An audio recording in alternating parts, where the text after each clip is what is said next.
Është mbushur një vit që kur të rreshurat e Breshërit këtu në Pollog dëmtuan 100% të mbjellat e bujqive në Parara.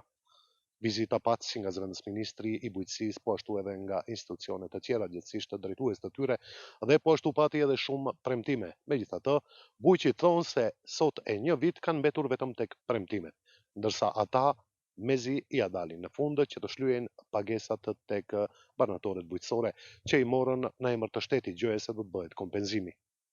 I përket domi ka qenë 100%. Janë edhe fotot, i kemi dëshmuar me foto, me dokumenta, me gazetar, me gjitha mediumit kanë qenë prezente edhe në Ministrinë e Bujqësisë, i kemi dorëzuar me foto po realizimi i atij premtimi tash një vjet gati i ka mbush një vjet, nuk ka lëviz në asnjë milimetër nga ajo pozitë.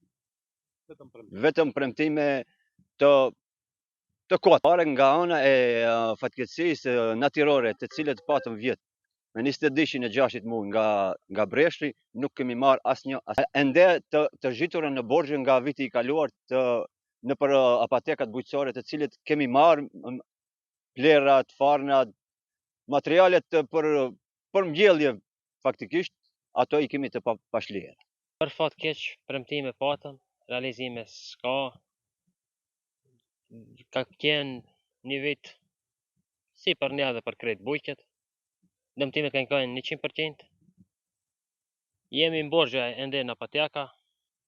Mundoni me këtë vjet të kalojmë edhe atë. Sa da arrim nuk e dim edhe ne.